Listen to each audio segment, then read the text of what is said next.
क्या तुम लोगों को कभी ऐसा अनुभव हुआ है कि तुम लोग इस पृथ्वी के नहीं हो, कि सब कुछ होते हुए भी कुछ बहुत गहराई में खो गया है, कि ये घर, ये समाज, ये रिश्ते सब जैसे किसी सपने का हिस्सा हैं? क्या कभी अनुभव हुआ कि हमारा जो असली घर है वो कौन सा घर है? क्या आप लोगों को कभी मानसरोवर का अनुभव हुआ? कभी उस मानसरोवर की याद आई? ये कभी सोचा कि जब मानसरोवर की याद आती है तो पहली दफ़ा क्या एहसास होता है? अगर कभी नहीं सोचा तो ये चीज़ जान लो कि जिसको मानसरोवर की याद आती है, कोई भी व्यक्ति है, कैसा भी है, जिस भी व्यक्ति को मानसरोवर की याद आती है उसे पहली दफ़ा ये एहसास होता है कि ये धरती उसका घर नहीं है, वो इस लोक का वासी नहीं है, वो तो एक यात्री है, एक परदेसी है। अब ज़रा गौर से सुनना। अब आप लोगों को इस बात पर ध्यान देना चाहिए कि मानसरोवर ना तो कोई झील भर है, ना ही कोई तीर्थ है, वह एक आंतरिक द्वार है जहां पहुंचते ही आत्मा को स्मृति लौट आती है। स्मृति क्या? कि मैं कौन हूं, कहां से आया हूं और क्यों भटक रहा हूं इस माया जाल में। अभी 2-3 दिन पहले माया के बारे में हमने बात की थी। अगर माया के बारे में नहीं पता विस्तार से तो 2-3 दिन पुराना सत्संग ज़रूर सुन लीजिएगा। लेकिन ये जो स्मृति जल की तरह नहीं आती, ये जो याद है ये जल की तरह नहीं आती, ये आघात की तरह आती है, एक झटका देती है, भीतर की नींद को तोड़ती है और पहली बार मन के भीतर से कोई मौन आवाज कहती है, ये देश नहीं, ये देश मेरा देश नहीं, यहाँ कोई मेरा नहीं है, यहाँ अपना हो ही नहीं सकता। जो लोग संसार में खोए हैं, जो मोह माया की छाया को ही सत्य मान बैठे हैं, उन्हें ये बात कभी समझ नहीं आती।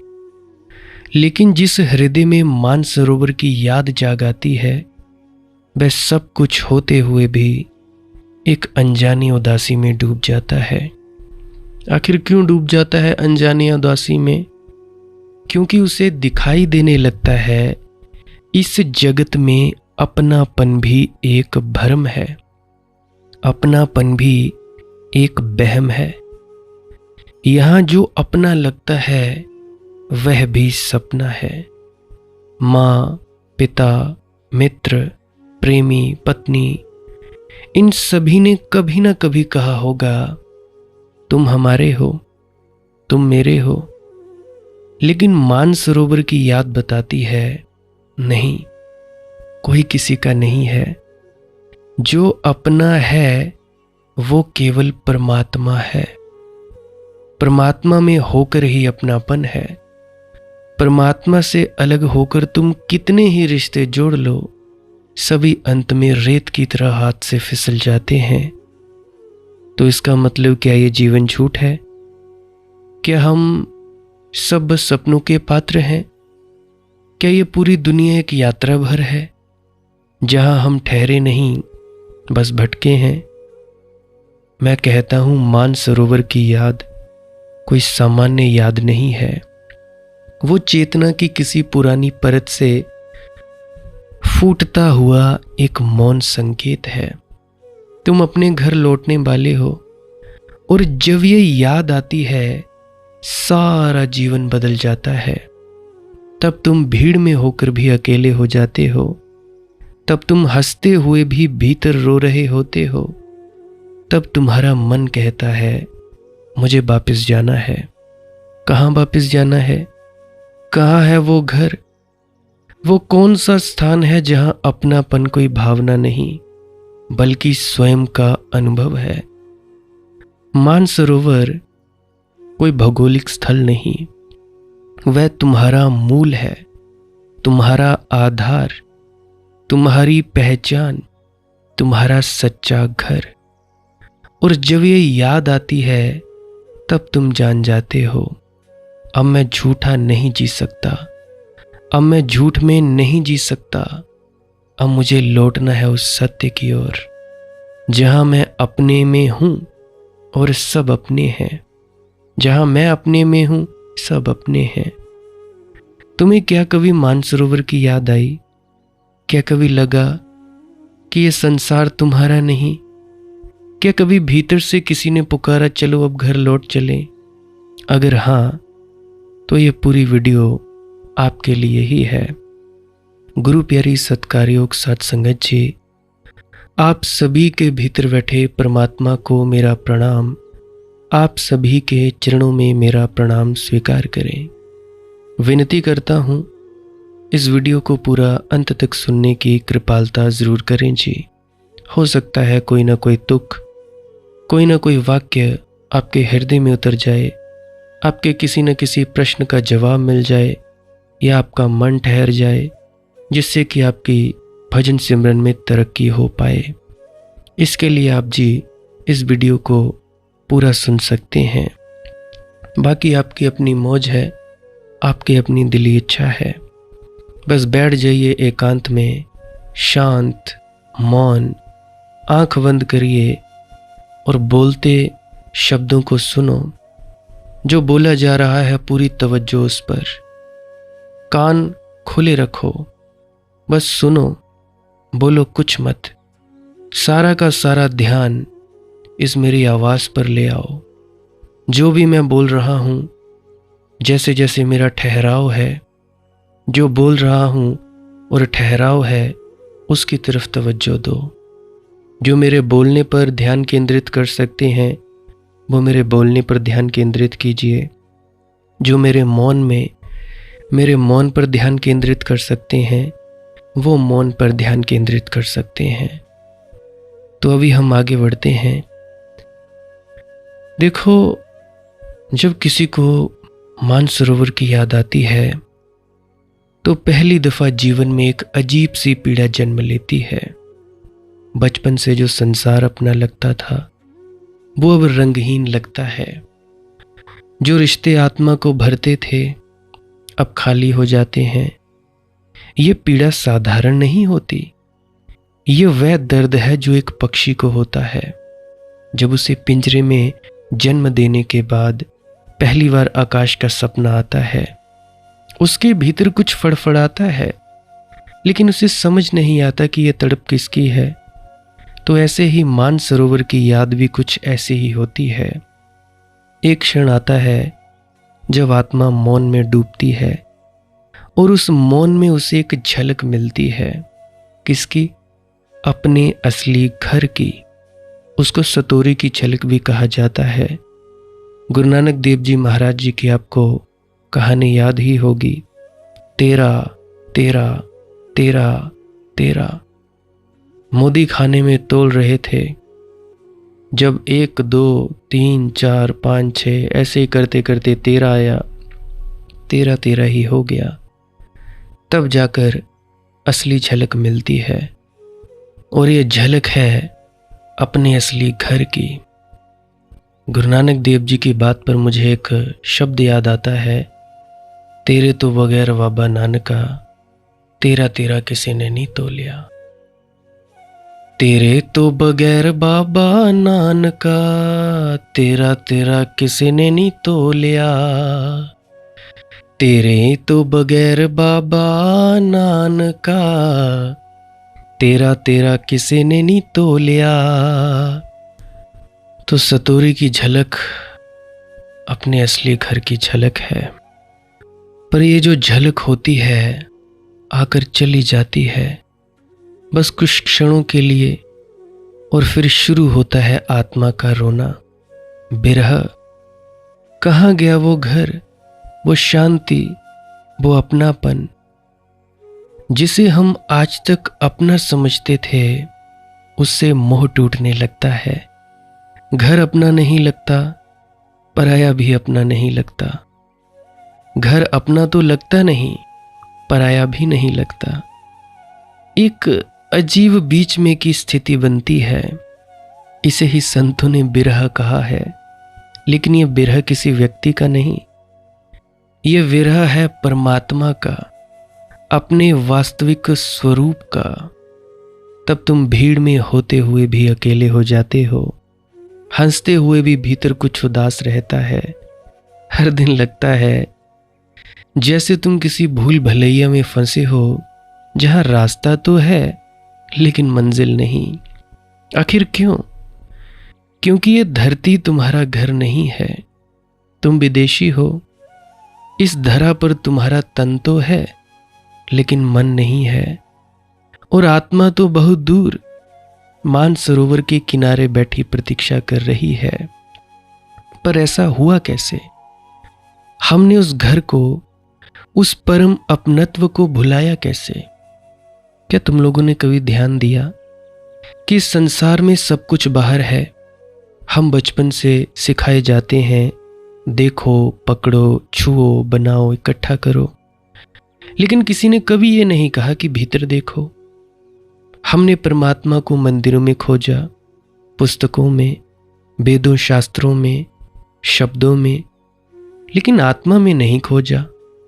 और धीरे धीरे एक लंबा विस्मरण घटता गया, याददाश्त भूलती गई। हम उस झील को भूल गए जहां पहली बार हमने खुद को देखा था।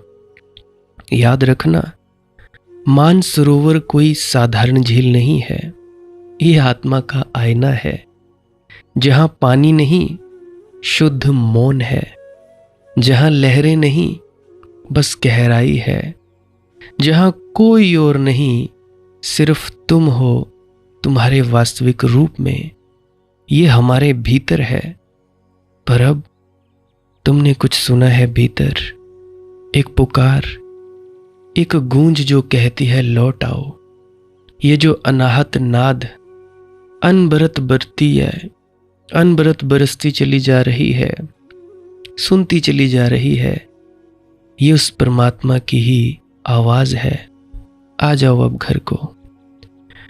देखो, अगर ये दुनिया अपना नहीं है तो फिर ये वहम क्यों लगता है कि ये सब मेरा है? क्या तुम लोगों ने कभी सोचा? क्योंकि मैंने अभी कहा कि इस दुनिया में कोई अपना नहीं। फिर भी अगर अपना नहीं तो फिर ये वहम क्यों लगता है कि ये सब मेरा है? क्यों लगता है कि ये घर मेरा है? क्यों लगता है कि ये लोग, ये शहर, ये संबंध मेरे हैं? क्योंकि हमने अपनापन वहां तलाशा जहां मैं कभी था ही नहीं।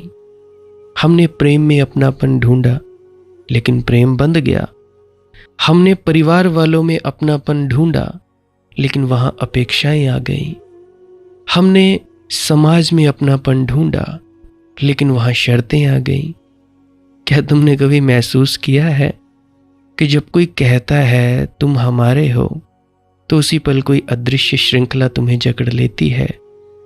मानसरोवर की याद तुम्हें यह दिखाती है कि ये सारी दुनिया अपनापन अर्जित करने की कोशिश कर रही है, जबकि अपनापन तो स्वभावतः होता है वहां जहां परमात्मा है। जो बना है वह अपना नहीं हो सकता, जो है वही अपना है। देखो, परमात्मा वह ना बना है, ना मिटता है, वह ना कभी तुम्हारा हुआ, ना पराया, वह तो तुम ही हो। जब तुम झूठ से मुक्त होते हो, लेकिन जब तुम परमात्मा से कटते हो तो तुम इस पृथ्वी पर एक परदेसी बन जाते हो। तब हर रिश्ता अधूरा है, हर प्रेम आधा है, हर अपनापन टूटने को तैयार। लेकिन संत कबीर ने कहा था, यहां कोई अपना नहीं है, यह सब कुछ सपना है। तब प्रश्न उठता है, क्या अपनापन भी एक सपना है? क्या कहीं कोई ऐसा लोक है जहां अपनापन टूटता नहीं? हाँ है, वह लोक मानसरोवर के पास है। वह देश कोई भूगोल नहीं, ये तो चेतना का गृह मंदिर है। जहाँ संबंध नहीं होते, सह अस्तित्व होता है। जहाँ भाषा नहीं होती, भाषा कोई नहीं होती, भीतर एक मौन स्मृति होती है।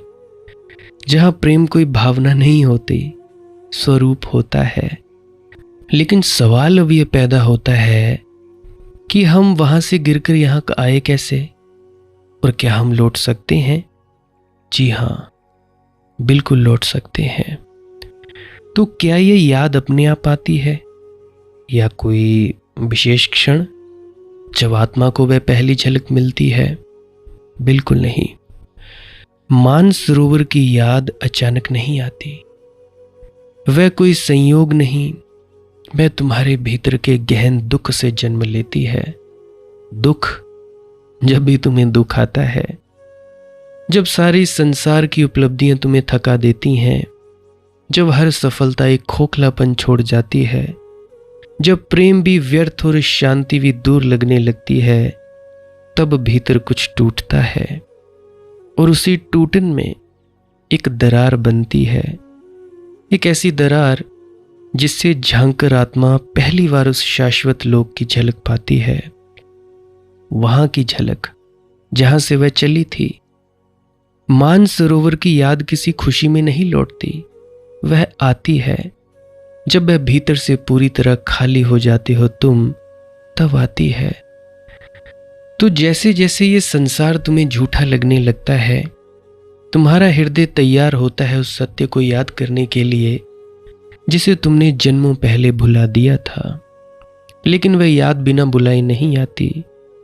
उसके लिए आत्मा को पुकारना पड़ता है, भीतर मौन होना पड़ता है, भीतर कुछ छोड़ना पड़ता है। तभी किसी अनदेखी दिशा से एक प्रकाश की किरण आती है, और वह नहीं बताती कि तुम कौन हो, बल्कि ये दिखा देती है कि तुम ये नहीं हो, तुम ये नाम नहीं हो, ये शरीर नहीं हो, ये रिश्तों की भीड़ नहीं हो। वह कहती है तुम उस मौन के वासी हो जहां शब्द नहीं, बस परमात्मा है। कभी कभी किसी साधु की दृष्टि, किसी संत की वाणी, या कोई गहन ध्यान की अवस्था, यह सब मानसरोवर की स्मृति को जगा सकते हैं। वह एक क्षण होता है जब तुम्हें लगता है मुझे अपने असली घर लौटना है, और वही क्षण तुम्हारी यात्रा की शुरुआत है, वही क्षण। तो अब जब तुम्हें याद लौट आई है, तो क्या किया जाए? क्या बस उस स्मृति को संजोकर बैठ जाएं? या क्या कोई ऐसा मार्ग है, कोई दिशा जिससे हम लौट सके अपने उस देश की ओर जहां अपनापन टूटता नहीं? मैं कहता हूं बिल्कुल हाँ, रास्ता है। लेकिन ये रास्ता बाहर नहीं है, वह किसी उत्तर दिशा में नहीं, किसी मंदिर, तीर्थ या ग्रंथों में नहीं है, वह भीतर है। जिस दिन तुमने ये स्वीकार कर लिया कि इस पृथ्वी पर कोई अपना नहीं, कि यह शरीर भी तुम्हारा नहीं, कि यह मन भी तुम्हारा नहीं, उसी दिन पहला कदम उठ चुका होता है। फिर अगला कदम मौन, भीतर उतरने की कला, विचारों से परे जाने का अभ्यास। एक ऐसा मौन जहां केवल सांस की आवाज हो, और फिर धीरे धीरे सांस की आवाज भी मिट जाए। ध्यान, न किसी देवता की कल्पना, किसी गुरु, पीर, पैगंबर की कल्पना, किसी कल्पित परमात्मा की याद, न किसी सिद्धि की लालसा। ध्यान है मौन में बैठ जाना। मौन यानी चुप्पी, जैसे कोई अपने स्वदेश की मिट्टी को सूंघ रहा हो, आंखें मूंद लेना, जैसे कोई पुराने घर की गंध खो गया हो। गंध में खो जाते हैं, उसमें खो गया हो। यही ध्यान धीरे धीरे मानसरोवर की ओर ले जाता है, वहीं जहां ना भाषा है ना बंधन, जहां अपनापन विचार नहीं अनुभव बन जाता है। और फिर क्या होता है? फिर होता है एक अद्भुत विसर्जन। तुम पिघलने लगते हो। तुम्हारे नाम, तुम्हारी कहानियां, तुम्हारी धारणाएं सब धुंधली होने लगती हैं। और जो बचता है वह न स्त्री है, न पुरुष, न हिंदू, न मुसलमान, न कोई पिता, न कोई पुत्र, न कोई गुरु, न चेला। वह सिर्फ एक बात है, तुम परमात्मा में हो और वहां हर कोई अपना है। वहां कोई अलग नहीं, वहां मैं नहीं है, सिर्फ हम हैं। पर क्या हर कोई ये यात्रा कर सकता है? बहुतों के मन में प्रश्न उठता होगा कि ये यात्रा जो है हर कोई कर सकता है। हाँ, लेकिन केवल वही जिसे ये पृथ्वी बेगानी लगने लगी है, केवल वही जो भीतर के दर्द को समझ गया है, केवल वही जिसे मानसरोवर की पुकार सुनाई दे चुकी है। तो जिसे तुम अपना कहते थे वो सब बीत गया, जिस पर तुमने वर्षों विश्वास किया वो सब गिर गया। तुम अब उस द्वार पर खड़े हो जहां पराया और अपने का भेद मिट जाता है और वहां केवल और केवल परमात्मा है। परमात्मा कोई व्यक्ति नहीं, कोई आकृति नहीं, वह एक अनुभव है, पूर्ण अपनापन का, पूर्णता का अनुभव। वह ऐसा अपनापन है जहां तुम खुद को खोते नहीं बल्कि पहली बार पा लेते हो। क्या यह सब कल्पना है? नहीं, ये तो सबसे बड़ी वास्तविकता है। बाकी सब सपना है। परमात्मा में जाकर ही तुम अपने घर हो जाते हो, तुम अपने हो जाते हो, क्योंकि वहां कोई शर्त नहीं होती, वहां कोई डर नहीं होता, कोई खाने या पीने की, प्यास लगने की या भूख लगने की चाहत ही नहीं होती। सिर्फ एक मौन होता है जो तुम्हारे अस्तित्व के कण कण को भर देता है। और तब तुम्हारा कोई हो या ना हो कोई फर्क नहीं पड़ता, क्योंकि अब तुम हो गए हो। अब यह पृथ्वी तुम्हारे लिए प्रदेश नहीं है, क्योंकि अब तुम पराया नहीं रहे। अब तुम उस परम अपनत्व में विश्राम कर चुके हो जिसका नाम है परमात्मा। तो सुनो, अगर तुम्हें भी कभी ये धरती पराई लगे, अगर कभी किसी संबंध में भी वह गहराई ना मिले, अगर कभी तुम्हें लगे कि यहां कोई अपना नहीं, तो समझ लेना मानसरोवर की याद लौट रही है। और यह याद एक वरदान है। इसी को ही कहते हैं सुमिरन, याद आ जाना। ये स्मृति तुम्हारा बुलावा है। लौट चलो, भीतर चलो, जहां तुम खोए नहीं, जहां कोई तुम्हारा इंतजार कर रहा है। वही परमात्मा जो एकमात्र अपना है। याद रखना, अपना तो सिर्फ परमात्मा है, और परमात्मा के होकर, परमात्मा में होकर तुम भी अपने हो। मगर परमात्मा से अलग होकर कोई भी अपना नहीं है और ना ही हो सकता है। अभी हम संत धनी धर्मदास जी की वाणी के माध्यम से थोड़ा और आगे बढ़ते हैं। वाणी है उनकी, हंस कहे भाई सरवर, हम उड़ जाइब हो, मोर तोर एतन दीदार, बहुरी नहीं पाइब हो, एवा कोई नहीं आपन, के ही संग बोला हो। कहते हैं कि यहाँ कोई अपना नहीं है, एवा कोई नहीं आपन, के संग बोले हो, कि ये देश तो अपना देश है नहीं। अभी जैसे पूरे 23-24 मिनट में हमने जाना, हम अपना जिनको मानते हैं वो भी अपने नहीं। रिश्ते, नाते, यार, दोस्त सब यहीं के यहीं हैं। उनका संबंध इस देह से है, इस शरीर के साथ है। जैसे ही ये शरीर मिट जाएगा वैसे ही वो रिश्ते नाते भी खत्म हो जाएंगे। तो परमात्मा में होकर तुम अपने हो। अगर तुम लोग भी परमात्मा में हो जाओगे तो तुम भी अपने हो, मगर परमात्मा से अलग होगा कोई तो कोई अपना नहीं। मुझे सेंट पॉल जी की बात याद आती है। ईसाइयों के एक विचारशील मनीषी हुए हैं कि जब वे साइन करते थे, सिग्नेचर करते थे अपने पत्रों में, अपने जो भी करते थे, तो उसके नीचे लिखते थे योर्स इन दी क्राइस्ट, कि जीसस में तुम्हारा। ये प्यारा संबोधन मालूम पड़ता है। अलग से तुम्हारा नहीं, जीसस में तुम्हारा। तुम्हारी पत्नी तुम्हारी नहीं है और ना पति तुम्हारा है, लेकिन परमात्मा के तुम दोनों हो। सोचो, परमात्मा के तुम दोनों हो, परमात्मा में तुम दोनों एक हो। अगर परमात्मा के माध्यम से पत्नी को देखोगे तो तुम्हारी है और तुम पत्नी के हो, और परमात्मा को छोड़कर देखो तो यहां कोई अपना नहीं है। परमात्मा ही अपना है और उसके माध्यम से सब अपना हो जाता है।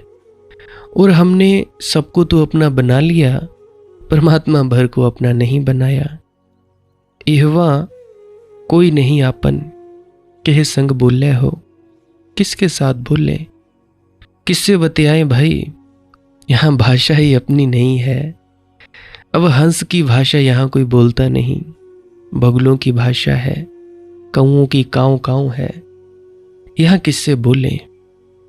मुझे बात याद आती है महात्मा बुद्ध की। महात्मा बुद्ध को ज्ञान हुआ, चुप रहा जाना चाहते थे कि भैया चुप ही रहें। सवाल उठा था किससे बोलूं भाई, कौन समझेगा, लोग हंसेंगे।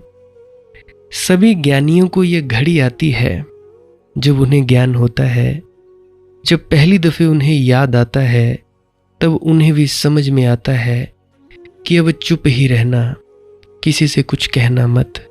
कौन समझेगा, लोग ना समझी करेंगे, लोग हंसेंगे, लोग भरोसा न करेंगे, लोग विरोध करेंगे, उपेक्षा करेंगे, पूजा भी करेंगे, मगर सुनेगा कोई भी नहीं, समझेगा कोई भी नहीं, मानेगा कोई नहीं, संवाद हो ही नहीं पाता। विवाद करेंगे लोग। और मेरे साथ भी बहुत सारे विवाद करने वाले आते हैं, कोई बहस करने आते हैं, कोई कुछ कर लेते हैं जी, ये नहीं तो ये। मैं हाथ जोड़कर कह देता हूँ ठीक है जी, आप ही बहुत सही है, आपकी बात बिल्कुल ठीक है। कोई कहेगा कि तुम गलत हो, हाँ जी भाई बिल्कुल मैं गलत हूँ, आपकी बात ठीक है। कोई कहता है तुम ऐसा करते हो, तुम यहाँ गलत हो, ठीक है जी मैं यहाँ पे भी गलत हूँ। कोई कहता है तुम्हारा होना ही गलत है, मैं कहता हूँ बिल्कुल सच, मेरा होना ही गलत है। तो नहीं तो विवाद करते हैं लोग, करें तो करें क्या, बोलें तो बोलें किससे। कितना भी टक्करें मार लो दीवारों से, शर्म तो फिर भी नहीं आती। लाख समझा लो, लाख कुछ भी बोल दो, लाख कह दो कि भाई प्रेम और मोह में बड़ा अंतर होता है। मनदीप जैसे लोगों को कहाँ शर्म, मूर्ख मनदीप जैसे लोग, कोई शर्म नहीं, कोई पता नहीं। ऐसे सोचते हैं, मालिकाना हक जमाते हैं कि जैसे चीज़ खरीद लाए हो। अब जैसे तुम बाजार में जाते हो ना, अब उदाहरण के लिए मैं ये माइक ले आया, वैसे तो अमेज़ोन से मंगाया है, तो मैं ये माइक लगाया, माइक मैंने खरीदा, तो इस पर जी मालिकाना हक है। यहाँ से रखूँ वहाँ रख दूँ, यहाँ से उठाकर वहाँ रख दूँ, वहाँ चला जाएगा, यहाँ से वहाँ चला जाएगा। ठीक है जी, निर्जीव वस्तु है, मालिकाना हक। परंतु कुछ मनदीप जैसे मूर्ख लोग हैं कि उसकी शादी हो जाती है, पत्नी को भी अपना गुलाम समझने लगता है। ऐसे ऐसे लोग हैं। और कुछ सबसे ज्यादा मूर्ख ऐसे हैं कि गुरु को भी अपना गुलाम समझते हैं कि गुरु को भी जेब में लेकर जाएंगे, गुरु को भी जेब में डालेंगे और चलेंगे। ये आजकल के तुम देखते नहीं, नए नए रिवाज आ गए हैं। कोई कुछ रखता है, कोई कुछ रखता है। मूर्ति पूजा कोई गलत नहीं है, परंतु मूर्ति तक ही सीमित रह जाना ये भी तो कोई शुभ बात नहीं। पूजो लड्डू गोपालों को, पूजो हर किसी को, कोई बात नहीं। शिव की मूर्ति है, शिवलिंग है, हर किसी को पूजो, हर कुछ करो, कोई दिक्कत की बात नहीं। हाँ, अभी मुझे याद आती है बात, अभी सावन के महीने में हर व्यक्ति शिवलिंग पर पानी चढ़ाने जाता है। अब उसका राज बताता हूँ। देखो, अभी बरसात का मौसम है, श्रावण महीना चल रहा है, शायद 11 जुलाई से चला, 11 जुलाई 2025, एक महीना चलेगा। अब बाहर से हम सब क्या करते हैं, दूर दूर से जल ले जाते हैं और चढ़ा आते हैं पत्थरों पर। जो शिवलिंग है, जो प्रतीक है भगवान शिव का, शंकर जी का, उस पर हमने चढ़ा दिया जल। वो ठंडा हो गया, जो भी वो मूर्त है, शिवलिंग है, वो ठंडा होता जाएगा। घी चढ़ाते हैं, पता नहीं क्या क्या करते हैं। अब ये तो थी बाहर का कर्मकांड। अब भीतर की जो असली व्यवस्था है वो क्या है? उसका मतलब है कि अभी बरसात के मौसम में काम वासना सबसे ज्यादा प्रगाढ़ होती है। अभी पीछे थोड़े दिन पहले गुप्त नवरात्रे गए। ये खास दिन होते हैं जब ऊर्जा बिल्कुल बेग से होती है, बहुत हाई। तुम लोग मेरी बात को समझ पा रहे होगे। काम वासना बहुत ही उच्चतम, उच्चतम, जिसका दिल नहीं भी करता वो भी उतरेगा। तो शिवलिंग पर जल चढ़ाने का मतलब अपने जो गुप्तांग है उनको ठंडा रखो, उन पे जल लगाओ, उन पर ठंडा पानी फेंको, उनको ठंडक दो। उससे क्या होगा? गुप्तांग है, तुम्हारे गुप्त इंद्रियां हैं, तुम्हारे वासना के अंग हैं, ठंडे होंगे, शांत होंगे। आंख बंद करके मौन में बैठ जाओ। ये है असली कीमिया। इसीलिए हजारों लाखों सालों से सनातन संस्कृति यही है कि शिवलिंग पर जाओ, जल चढ़ाओ। अब वो जो शिवलिंग है, शिवलिंग नाम से ही पता लगता है, वैसे जो शिवलिंग का पूरा आकार है इस तरह का होता है। इस तरह का ही मान लो, जैसे ये माइक है, इस तरह का ही, और नीचे इस तरह से गोलाकार होता है, इसी तरह से होता है। अब इस तरह के आकार की जो ऊर्जा है वो हमारे शरीर के इर्द गिर्द तरंगे बनाती हैं, तरंगे बताती हैं। तो ये भी उसका प्रतीक है। हमारी ऊर्जा वैसी है, और वो शिव और शक्ति के मिलन का भी प्रतीक है। सावन महीने में किसी ने कहा था कि भाई आपने गुप्त नवरात्रों के बारे में बोला, सावन के बारे में नहीं बोला। तो प्रतीकात्मक मैं जो शब्द है वो बोल रहा हूं। प्रतीक यही है, अपनी जननेंद्रियों को ठंडा रखो, अपने रिप्रोडक्टिव ऑर्गन्स को ठंडा रखो, खासकर इस महीने में, क्योंकि इस महीने में बारिश के कारण जो तरंगे हैं वो ज़्यादा फैली हुई हैं। अब कई लोग हैं वो नंगे पांव रहते हैं। शिव जी के जो भक्त हैं, बहुत बड़े बड़े भक्त हैं शिव जी के, वो नंगे पांव घूमते हैं, फिरते हैं। तो जल, खाली जल चढ़ाने से काम नहीं चलेगा। चले जाओ मंदिर में, या तुम्हारा घर पे मंदिर है, छोटा शिवलिंग है, बड़ा है, जैसा भी है, चले जाओ वहाँ पे जल चढ़ाओ। अब करते क्या हो तुम लोग? अब बहुत सारी जगहें ऐसी हैं जहाँ पे भीड़ लगी रहती है, बहुत ज़्यादा भीड़ लगी रहती है।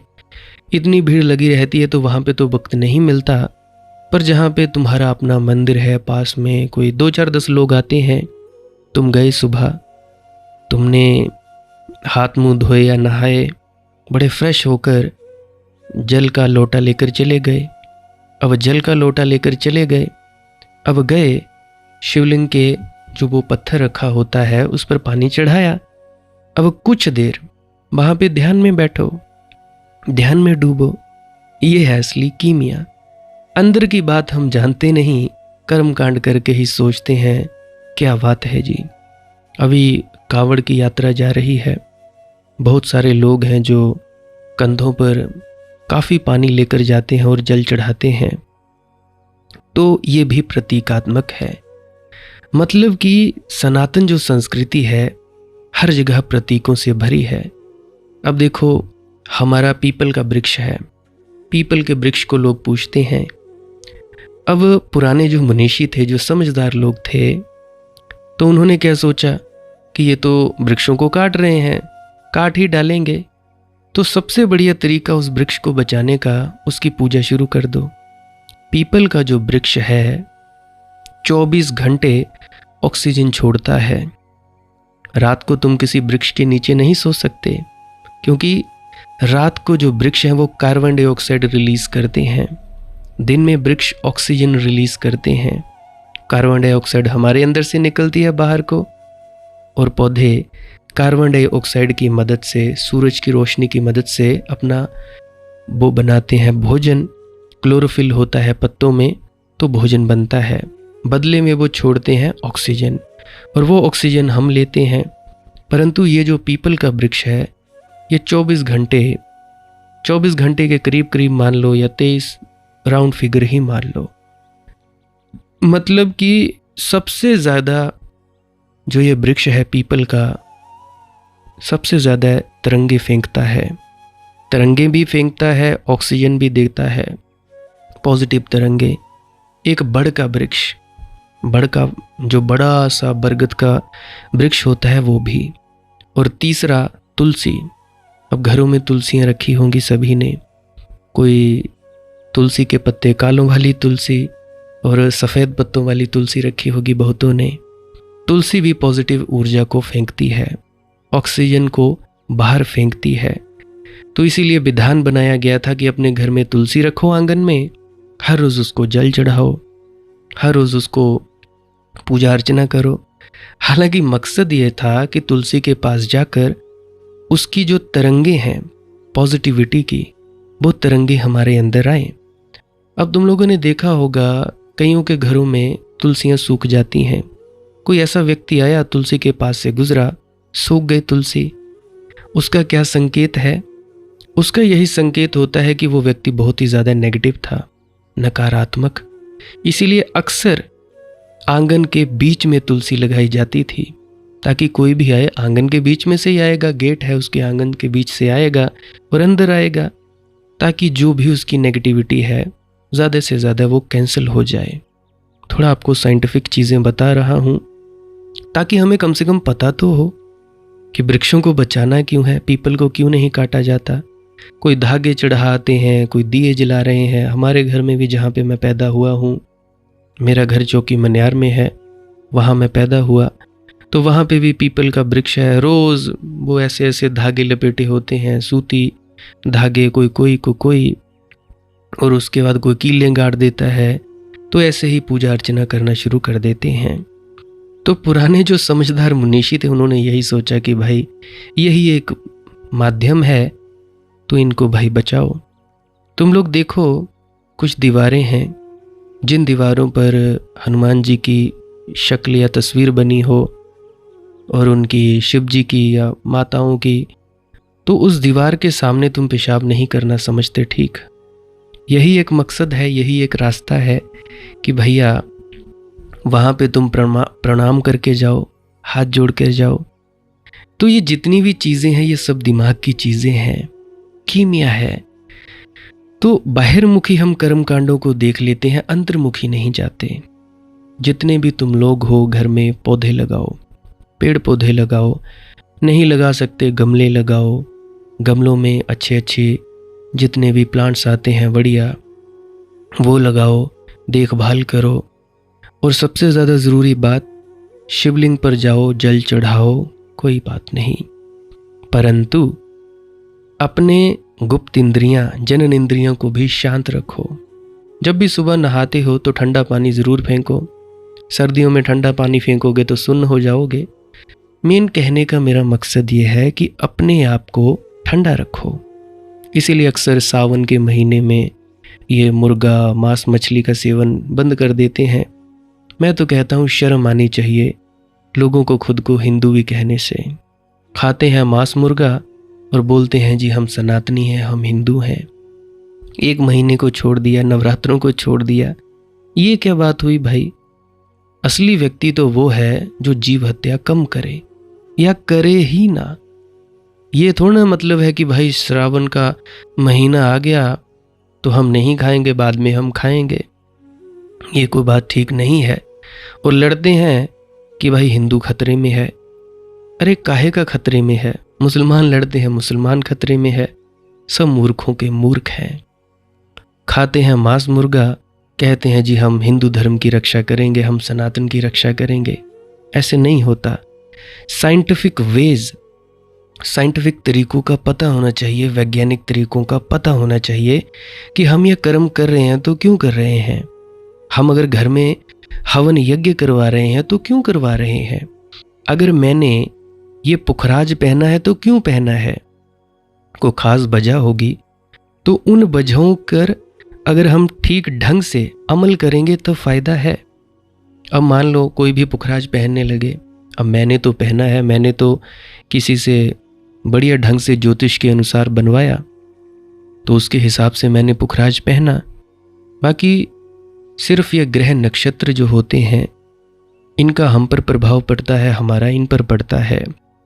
सूरज चांद तारे सभी का हम पर प्रभाव पड़ता है, और हम चाहें तो अपना प्रभाव इन पर डाल सकते हैं।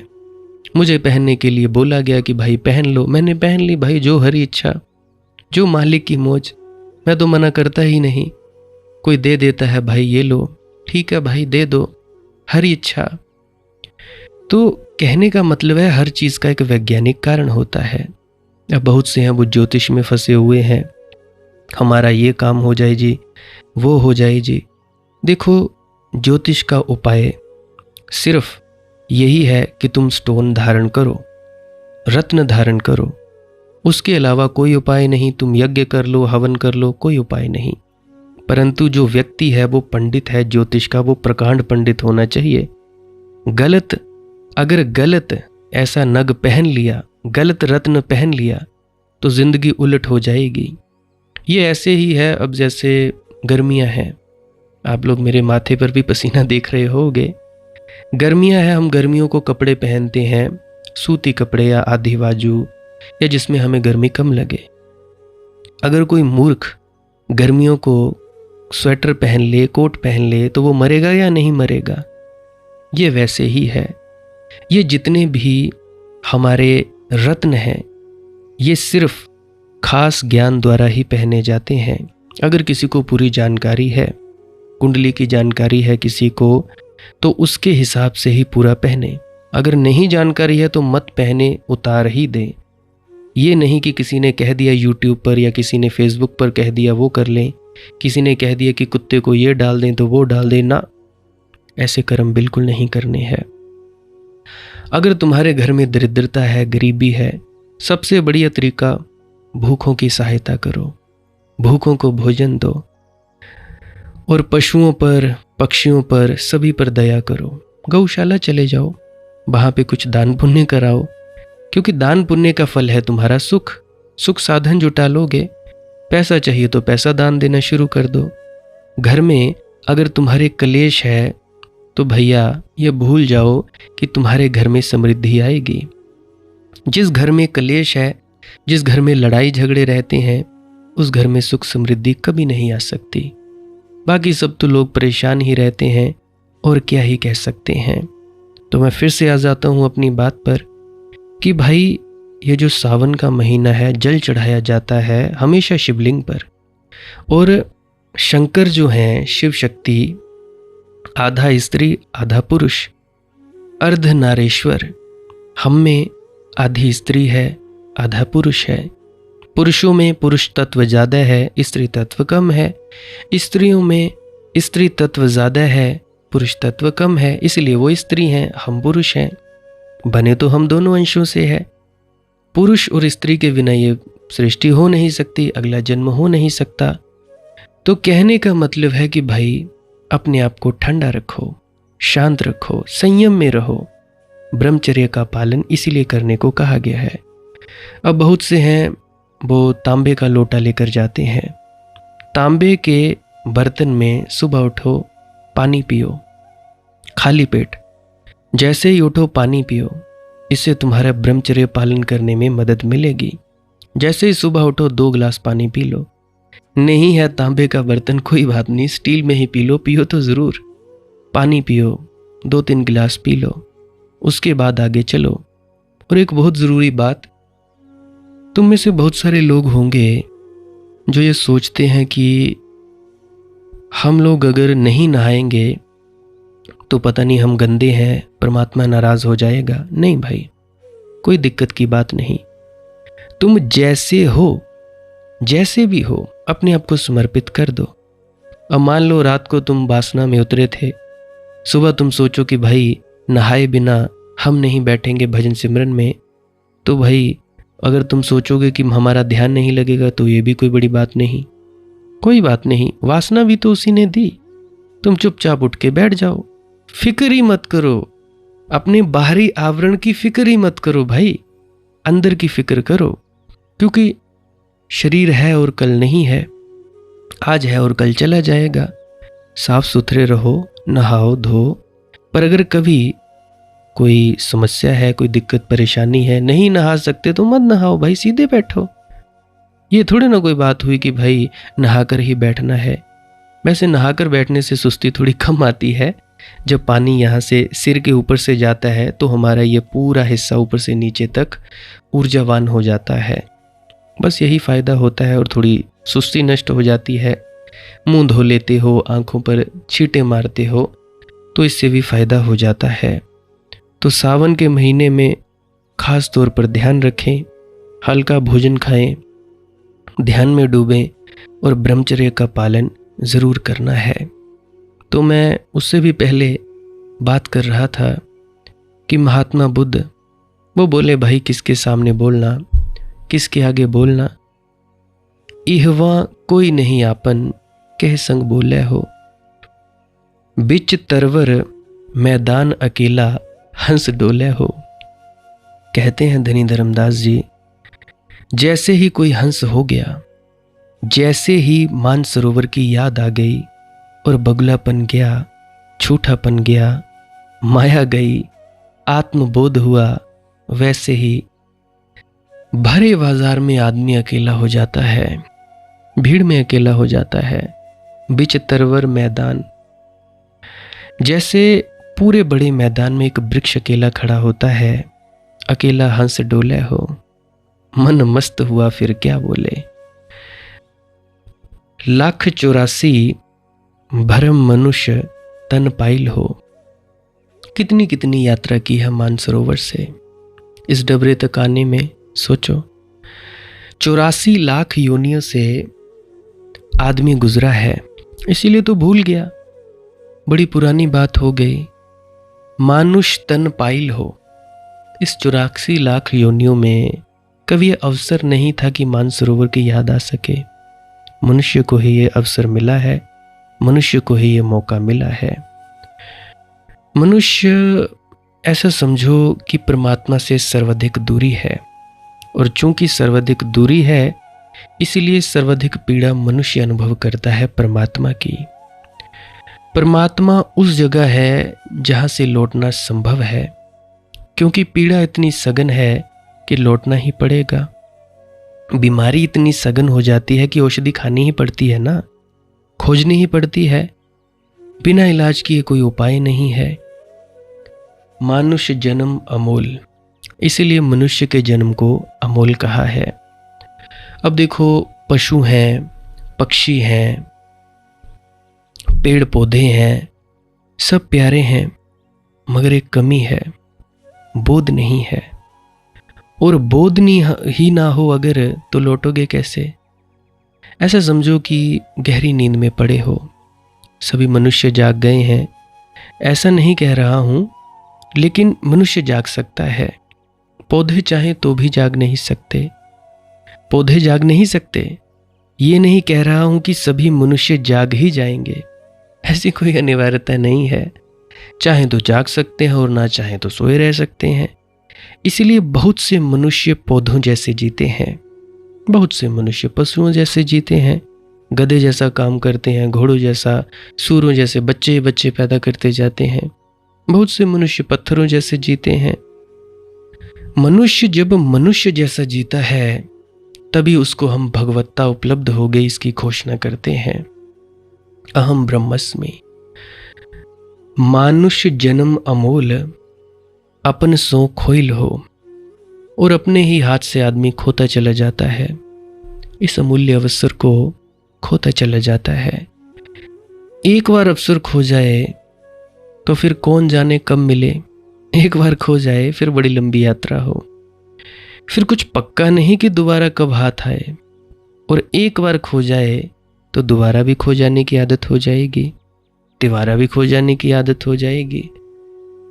अब बहुत हैं जो कई बार खो चुके हैं, अब खोने की भी उनकी आदत हो गई है, लत हो गई है। मुझे महात्मा बुद्ध के जीवन की एक बात याद आती है कि एक महल में जिसमें 1000 दरवाजे हैं और एक अंधा आदमी उस महल में बंद है, और एक ही दरवाज़ा खुला है और अंधा आदमी टटोलता है। 999 दरवाजे बंद हैं। उसकी आशा क्षीण होती चली जाती है कि कोई दरवाज़ा खुला होगा। और तब वह खुले दरवाजे के करीब आता है, एक मक्खी उसके सिर पर बैठ जाती है। वह मक्खी को खुजलाता हुआ आगे निकल जाता है। वह खुला दरवाज़ा था। फिर 999 दरवाजे हैं, फिर टटोलता है, फिर ना मालूम कब उस दरवाजे 1000वें दरवाजे के करीब आएगा। और फिर कौन जाने कौन सा बहाना मिल जाए। बहानों का कोई हिसाब है। एक सूफी कहानी है, उस राजधानी में एक ही गरीब आदमी था, एक ही भिखमंगा था। और राजधानी के वजीर ने अपने सम्राट को कहा कि एक ही भिखमंगा है, वह हमारी बदनामी है, इसको भाई पैसा दे दो। एक फकीर बैठा था दरबार में, वह हंसने लगा। उसने कहा देने से कुछ भी ना होगा। सम्राट ने कहा क्यों नहीं होगा भाई। फकीर ने कहा एक उपाय करें। ये आदमी रोज निकलता है जिस रास्ते पर, उस पर ठीक पूरा जितना भी हंडी है अशरफियों से रख दी जाए भरकर, और देखें क्या होता है। एक पुल से वह आदमी रोज गुजरता था, अपने भीख मांगकर वहीं बैठता था पुल के पास। दिन भर भीख मांगता, सांझ सूरज ढलने को होता तब अपने घर की तरफ लौट आता। उस पुल पर बीच में एक बड़ी गागर सोने की अशरफियों से भरी हुई थी। काफी था उस भिखारी के लिए, जन्मों जन्मों के लिए इतना धन था। अब राजा, वजीर, फकीर सब दूसरे किनारे पर खड़े होकर देख रहे हैं, बड़े हैरान हुए। जब वह भिखारी वहां से निकला तो आंखें बंद किए निकला, आंखें बंद किए टटोलते टटोलते। भला चंगा व्यक्ति, आंखें ठीक थी उसकी, परंतु जब वह इस किनारे आया तो राजा ने पूछा कि भाई भिखारी, हद हो गई, तुम आंख बंद करके क्यों आए हो। उसने कहा कि मेरे मन में यह ख्याल कई दिन से उठता था कि एक दफे पुल पर से आंख बंद करके गुजरा जाए, देखो तो कैसा लगता है। मेरा एक मित्र अंधा है, वह कैसे गुजरता होगा ये जानने के लिए, यह अनुभव करने के लिए मैं कई दफे सोच चुका था कि एक दफा इस पुल से भी मैं आंख बंद करके गुजरूंगा। आज मैंने कहा आज गुजर ही लिया जाए। तो फकीर ने कहा अब देखते हैं।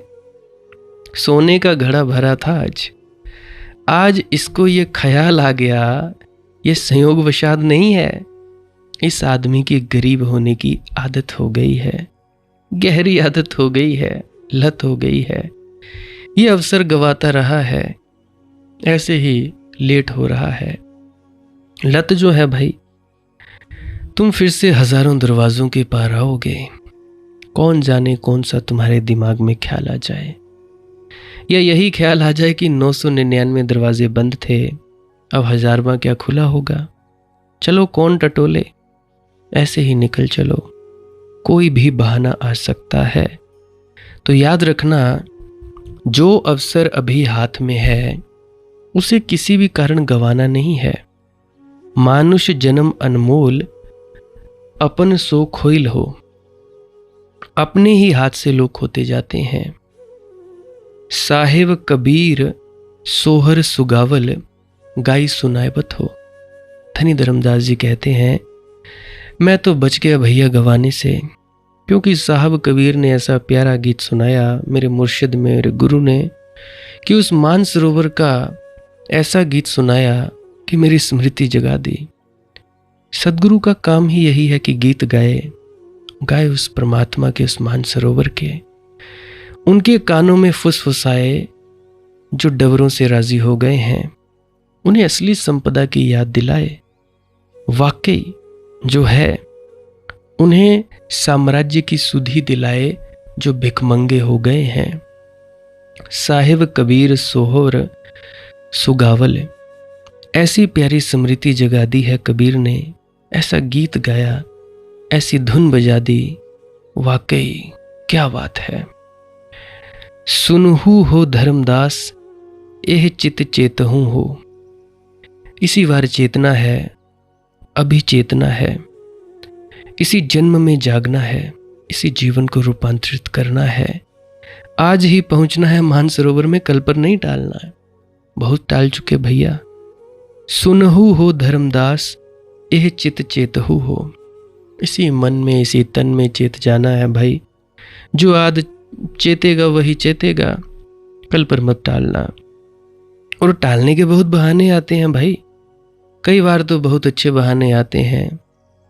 सतनाम जप जग लड़ने दे, अच्छे बहाने वैसे हो जाते हैं कि आदमी सोचता है कि दुनिया में इतना दुख है और मैं ध्यान करूं। मेरे पास लोग आते हैं, वे कहते हैं कि भाई तुम ध्यान में डूबने के बारे में बताते हो, हमारी गलतियां बताते हो, कमियां बताते हो, संसार में इतना दुख है, लोग इतने पीड़ित और परेशान हैं, इतनी गरीबी, इतना अकाल, इतनी बाढ़, इतने युद्ध, और आप ध्यान के बारे में बताते हैं। कोई कहता है जी मेरा घर नहीं, मेरा घर कब बनेगा? मैं कह देता हूँ भाई मेरा नहीं बना, मैं अभी किराए के मकान पर हूँ, तुम्हें क्या आश्वासन दूं? कर्म करो और करते जाओ। तो वे कहते हैं आप लोगों को स्वार्थी बनना सिखाते हैं, जैसे कि तुम्हारे ध्यान न करने से दुख कम हो जाएंगे। कैसा तर्क है, जरा सोचना। जैसे तुमने ध्यान नहीं किया तो दुनिया में गरीबी कम हो जाएगी, जैसे तुमने ध्यान नहीं किया तो दुनिया में हिंसा कम हो जाएगी, हिंसा बढ़ेगी। तुम्हारे ध्यान ना करने से घटेगी कैसे? दुनिया में दुख है क्योंकि लोग ध्यान में नहीं है। अपने इस मन में ख्यालों के पुलाव, ख्याली पुलाव चल रहा है, चल रहा है, चल रहा है। सामने बात कर रहे हैं, दिमाग में भी कुछ चल रहा है, चल रहा है, कोई अता पता नहीं, सब बहाना। कहते हैं लोग जी ध्यान हम पर कैसे कर सकते हैं, कैसे कर सकते हैं? ये है सभी लोगों के बहाने। जैसे ध्यान से ना करने से गरीबी मिटेगी, मिटी किसी की? आदमी अच्छे बहाने खोज लेता है। कोई आता है कहता है सेवा सिखाओ, ध्यान के बारे में क्यों बताते हो? मैं कहता हूँ भाई सेवा सिखाता हूँ, सेवा करने के बारे में कहता हूँ, अपने घर की सेवा करो।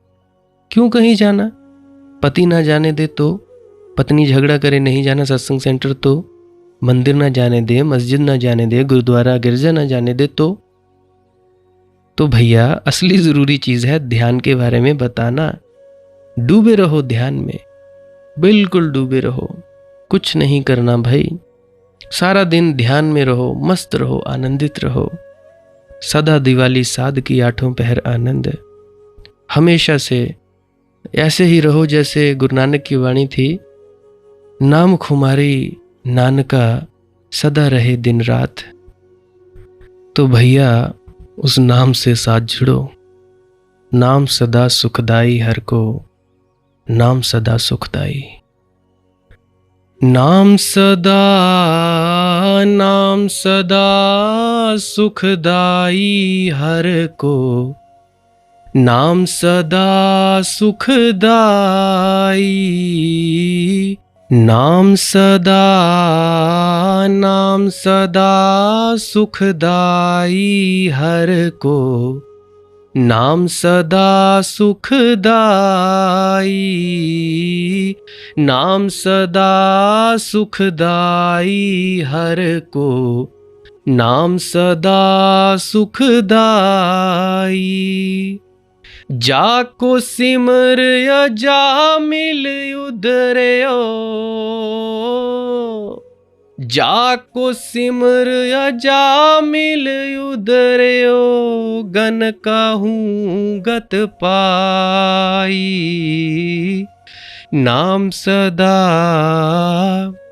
नाम सदा सुखदाई हर को, नाम सदा सुखदाई, नाम सदा सुखदाई हर को, नाम सदा सुखदाई। नाम सदा सुखदाई हर को। ध्यान में डूबा करो। ये नहीं पता भजन सिमरन क्या है, श्वास क्रिया क्या है, ध्यान में कैसे डूबा जाता है, तो भी क्लिप लगाए दे रहा हूँ, उसको भी ज़रूर सुनना। किसी का कोई प्रश्न है, दुख तकलीफ है, कमेंट सेक्शन में लिख सकते हो। प्रार्थना करना हमारा फ़र्ज़ है, बाकी मालिक की मौज है, वो जाने उसका काम जाने। विनती है कमेंट में जो भी करते हो उसको ज़रूर पढ़ लिया करो, मैं रिप्लाई दे दिया करता हूँ।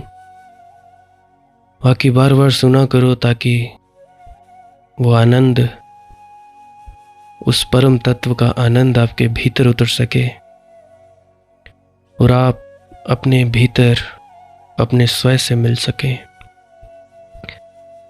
तो अभी मैं क्लिप लगाई दे रहा हूँ। आज के लिए बस इतना ही। बहुत बहुत आपका धन्यवाद। धुन नहीं सुनती किसी को, क्यों नहीं सुनती, वो भी अभी 6-7 मिनट की क्लिप होगी, सुन के जाइएगा। भजन सिमरन क्या है? भजन और सिमरन दो अंग हैं। सिमरन है कुछ शब्दों का जाप करना जो आपको आपके सद्गुरु द्वारा बताए जाते हैं। कोई भी जाप हो सकता है, कोई भी शब्द हो सकते हैं। करना क्या है? किसी कमरे में बैठ जाइए, या रात को बैठ सकते हैं, सुबह बैठ सकते हैं, या जब भी आपको फुर्सत के लम्हे मिले बैठ सकते हैं। तो जब बैठें तो शरीर को बिना हिलाए डुलाए बैठना है। जो बैठ नहीं सकता तो वो लेट जाए, जो चौकड़ी नहीं मार सकता वो टांगे सीधी कर ले। कोशिश ये रहनी चाहिए कि ज़्यादा से ज़्यादा वक्त शरीर को बिना हिलाए डुलाए बैठा जाए। उसके बाद अपने शब्दों का जाप शुरू कर दें।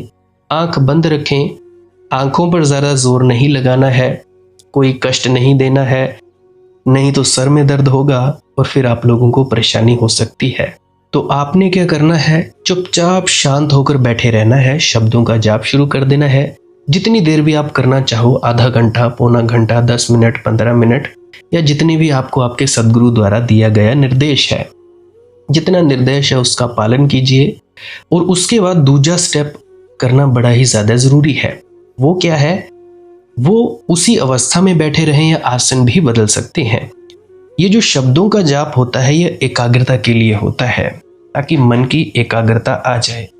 और जब मन की एकाग्रता आ जाए फिर दूसरा कदम क्या है? धुन सुनने के लिए बैठना। चुपचाप बैठे रहें, आंख बंद है, शब्दों का जाप बंद कर देना है। और अगर कोई भी आपके गुरु महाराज है, उनको आप स्मरण कर रहे थे, याद कर रहे थे, आंखों के सामने शक्ल ला रहे थे, तो उसको लाना बंद कर दीजिए। शब्द धुन सुन रही है तो सुनते रहिए। आंख बंद करके अंधेरे में ही टिके रहें। टिके रहना है और ये इच्छा नहीं करनी है कि कुछ दिखे, कहीं पहुंचा जाए, परमात्मा को पाना है, ये करना है, वो करना है। याद रखें, ना कुछ समझना है, ना कुछ देखना है। ऐसे ही अज्ञानी होकर इसी अंधेरे में पड़े रहें। इसी अंधेरे में पड़े रहना है बस। उसके बाद जो होगा सो होगा। और अगर कोई अनुभव हो भी गया तो इससे ये नहीं कि अगली बार फिर से कामना करनी है कि ये वैसे ही हो। कामना ही सबसे बड़ी अड़चन है, इच्छा ही सबसे बड़ी अड़चन है, किसी चीज़ की तृष्णा करना ही सबसे बड़ी अड़चन है, मांग ही वासना है। अगर परमात्मा चाहिए तो कुछ नहीं मांगना है, चुपचाप बस बैठो, अपने आराम में बैठो, अपने विश्राम में बैठो। धीरे धीरे धीरे वो होगा जो होना चाहिए। अगर मैं ज़्यादा बोलूँगा तो आप लोग फिर से उसकी कल्पना कर लोगे कि जी ऐसा होता है, खंड ब्रह्मांड ऐसे होते हैं, चांद तारे दिखेंगे, फलाना ठिकाना। तो मैं ऐसा नहीं कहूँगा। मैं बस इतना कहूँगा, जो कुछ दिखता है, कुछ भी दिख जाए, वो मन है, वो माया है। जो नहीं दिखता वही आत्मा है, वही आत्मा में होना है। अब जैसा कि तुम लोग इसी अंधेरे में टिके रहोगे टिके रहोगे टिके रहोगे, तो कुछ दिनों के बाद या महीनों के बाद एक प्रकाश आएगा। वो प्रकाश पूरे शरीर में फैलता जाएगा और धीरे धीरे तुम इस प्रकाश के सहारे अपने आप में स्थित होगे। अब देखो, इस प्रकाश को देखने वाले भी तुम हो और इस शब्द धुन को सुनने वाले भी तुम हो। अब जो ये शब्द धुन को सुनता है और प्रकाश को देखता है, ये तुम हो।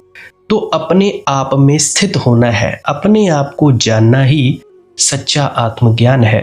खुद को जानना, खुद को जान लिया मालिक को फिर जान जाओगे। तो इतनी सी प्रक्रिया है और आगे आप श्वास क्रिया भी कर सकते हो। ये मुझे बताई गई थी विजय शर्मा जी द्वारा। वो एक उच्च कोटि के संत हैं, तो उन्होंने मुझे बताई और मेरा फर्ज बनता है कि आप सभी को बताऊं। वैसे तो मैं रोज रोज बताता हूं, फिर भी आज फिर से बता रहा हूं। श्वास क्रिया क्या है? नाक से सांस लेना है, मुंह से छोड़ना है। लंबा सांस लेना है नाक से और मुंह से छोड़ देना है। 15 मिनट करें, 20 मिनट करें, आधा पौना घंटा, जितनी देर भी आप कर सकते हो करें। करने के बाद करना कुछ नहीं है, चुपचाप आंख बंद करके बैठ जाना है। लेट सकते हो तो लेट सकते हैं, वो आपकी अपनी इच्छा है। नींद आ जाए तो सो जाना है, तो शरीर को कष्ट नहीं देना है। अगर सर घूमे घूमने देना है, अगर आपका शरीर कांपे तो कांपने देना है। उसकी आपने दिक्कत, परेशानी और चिंता नहीं लेनी है, ये सब होता ही है। और मरने से डर लगे तब भी नहीं डरना है, ये होता ही है। क्या कहा मैंने? 15 से 20 मिनट कर सकते हैं, उसके बाद चुपचाप बैठें और अपने भीतर अपने आप उतर जाओगे। ठीक है जी। प्रेग्नेंट लेडीज़ बिल्कुल ना करें, जिनको दिल की बीमारी है या गोलियां वगैरह खाते हैं वो भी बिल्कुल ना करें, और बाकी सब कर सकते हैं। जिनको नींद नहीं आती वो अवश्य करें, और जिनको थोड़ा डिप्रेशन रहता है वो भी अवश्य करें, और जिनके बच्चे थोड़े पढ़ाई में कमज़ोर हैं वो भी ज़रूर करें। बाकी आपकी मौज है, करना हो करिए, नहीं तो आपकी अपनी अपनी इच्छा है। और ध्यान दें, जब सिमरन करें तो उसके बाद सीधा भजन पे बैठें, और जब ये श्वास क्रिया करें तो इसके बाद सीधा भजन के लिए बैठें। अलग अलग प्रक्रियाएं हैं। एकाग्रता के लिए है श्वास क्रिया और एकाग्रता के लिए ही है भजन सिमरन। सिमरन भी एकाग्रता के लिए और श्वास क्रिया भी एकाग्रता के लिए।